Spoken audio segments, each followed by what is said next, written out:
Good evening, everyone. This is the Mycological Association of Washington, D.C. It's our August meeting. I'm William Needham. I'm the president, and I'm going to spend about 10 minutes or so going through some business and convey some events that we're going to do. Then we'll have a short program, then the mushroom table with Mitch Forney, and then finally we'll have our main program.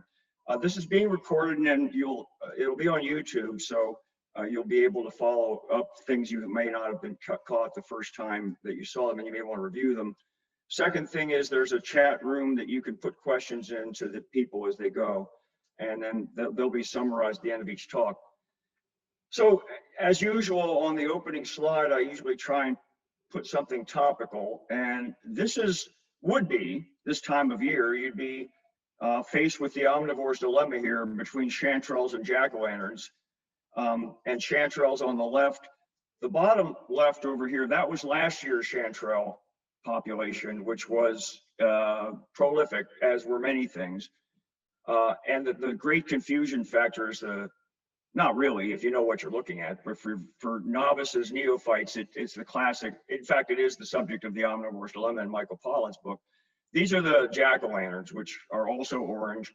And the difference, of course, is the ridges here. But there's almost nothing out there this year, or very little in our area, and apparently in Western Pennsylvania also.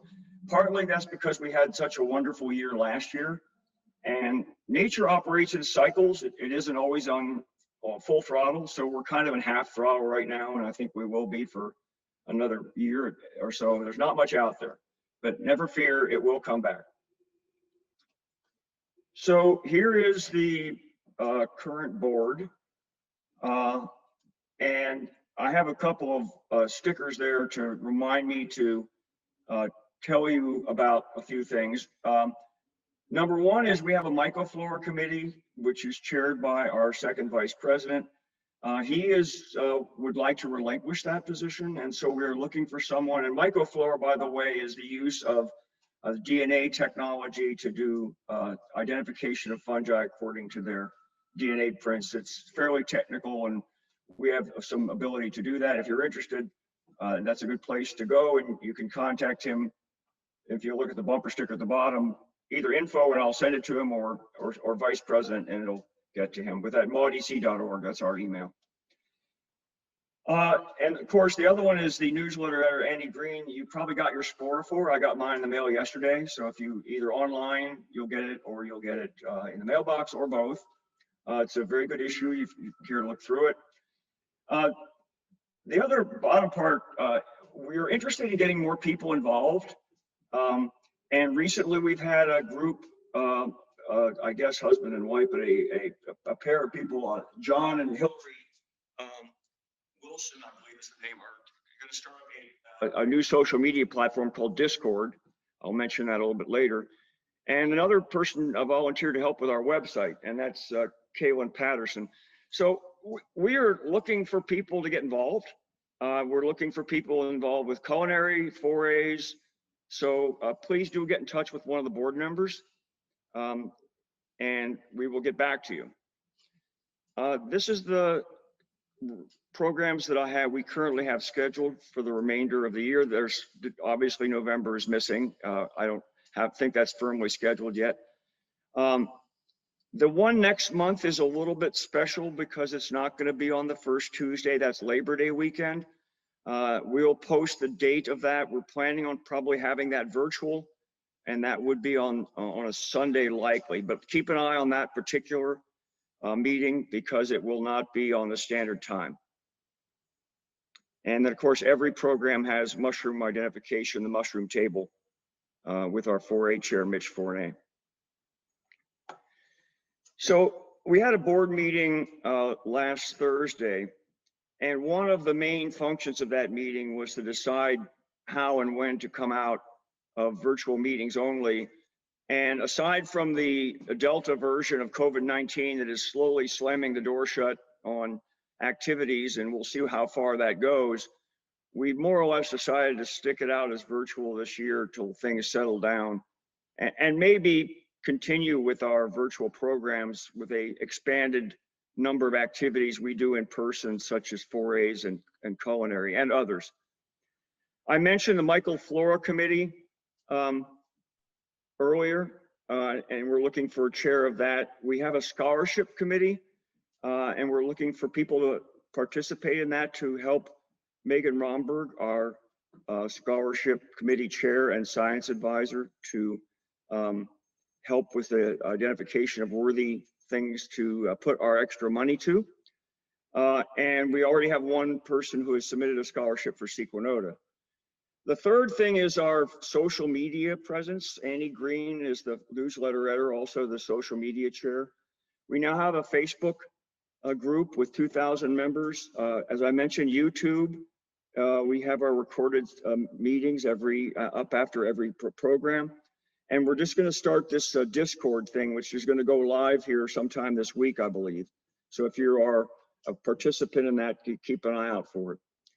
Upcoming events, the North American Mycological Association 4A is going to happen next week in Colorado.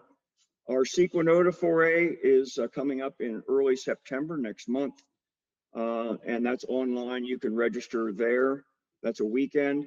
Finally, our Mushroom Fair is an annual event. I haven't mentioned this before. We have that at the Brookside Gardens, which is right next to Wheaton, and that's 17 October. The last item, I guess, is mea culpa. You probably got the bylaw change in the mail saying it was a board election. That was my faux pas for not being able to handle how to do it. So that was our first poll for bylaw changes. So please do excuse the difficulties in sending it out twice. John Harper helped me out the second time around. So that's what happened.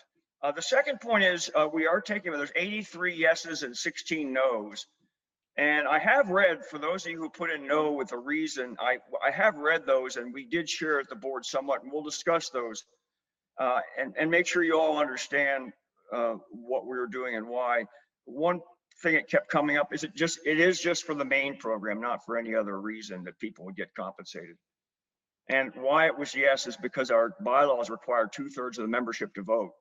So we had to count you as something, and that's how we did it. So fungi in the news, just a couple things that are of interest. You know, we've all read about the medicinal benefits of mushrooms. This is the first time I've seen one on a particular fungi, and this is Hericium marinaceus. You probably know this one. The picture on the right, it's the satyr's beard, lion's mane. Anyway, it's supposedly been proven to have some benefit for the regeneration of brain cells. So that's a new one. I haven't heard anything about brain cells, and particularly this is the beta amyloid plaque issue. Of course, this new drug they came out for Alzheimer's that reduces that, but then no one knows if that really causes it or is an effect of it. And again, in the medicinal world, the higher mushroom consumption associated with lower risk of cancer. This is a meta-analysis, which is stronger than a single study. This is a bunch of studies from 17 exactly, from 1966. So it's pretty well established, primarily breast cancer. You probably heard of the IUCN, International Union of Conservation Nature. They have a red list for those that are endangered. Fungi have been hanging off the edge of that for a long time. There's finally a proposal to make it a little more mainstream because it's now mostly macrofungi, and there's some interest there in some of the other things like, you know, penicillin or not macrofungi, among other important stuff. I've talked about this briefly. It's the Candida aureus, the dangerous fungi. You've heard of, you know, antibiotic resistant bacteria. We now have our antifungal resistant fungus. So that's out there. I bring this up because there's only been 5 cases in the United States, and note that 3 of them are in the Washington, D.C. area. So we are sort of the epicenter for that. So you should know about that. And finally, in the COVID-19 labor issue, the mushroom farms are having trouble with labor shortages. So our cultivated mushrooms shelves are likely to become depleted in the not too distant future. So that's it for the news. And we're now going to segue to our program. The first one will be Scott Pavale, I believe that's pronounced correctly, from the Western Pennsylvania Club, to talk about boletes. Those are seps from Andorra on the right, and that's what a bolete is. And then the mushroom table, and then finally slime molds from Dr. Steven Stevenson, University of Arkansas, and that's of course the scrambled egg slime, our favorite slime, not moving on the right.